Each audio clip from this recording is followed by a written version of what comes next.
Buckle your seatbelts to see the sights and attraction of Bicol Peninsula, Albay.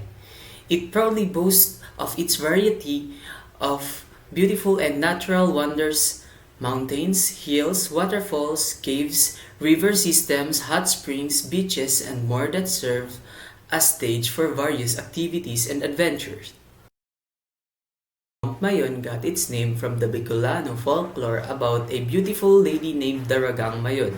It is one of the most photographed volcanoes in the Philippines, and could be found at most Philippines postcards and postage stamps.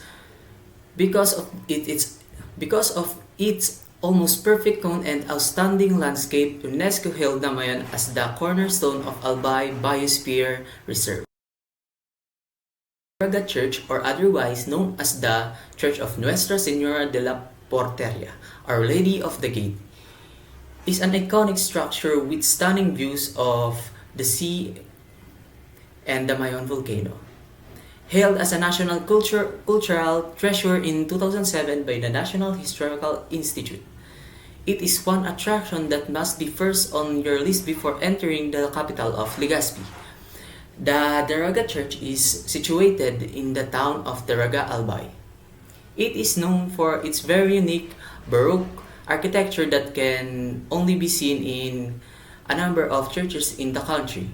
The balcony of the church is a popular wedding venue for the local. Located in Daraga, Albay, the most iconic Cagsawa Ruins Park is just 20 minutes away from Legazpi. It houses remnants of the Cagsawa Church, a 16th century church built in Franciscan order. It was destroyed during the eruption of Mayon in 1814, killing approximately 1,200 people. Over the years, Cagsawa Ruins has become one of the most visited tourist destinations of Albay, and also a favorite spot is to enjoy and capture the majestic view of the Mayon volcano. Another great attraction that offers the scenic view of Mount Mayon is Sumlang Lake. The place is cool and serene. It is absolutely a beautiful place with a few good opportunities and a nice by the lake. Lignon Hill, the natural park, is the great spot in the city of Legazpi that offers a fantastic view of the city and the volcano. It's also a perfect place for adventurous travelers who wishes to experience zip lines and the ATV ride, which is prominent in the Legazpi city. There is a lighthouse at the top.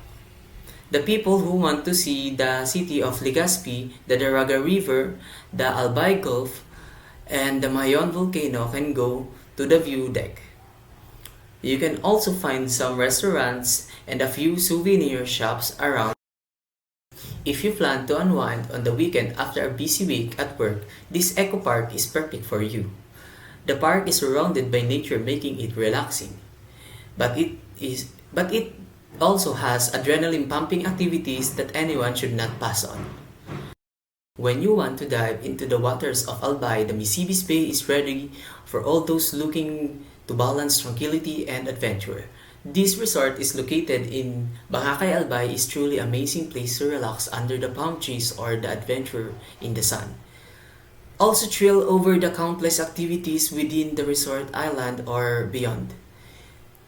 It's time for adventure with our water sport activities, windsurfing,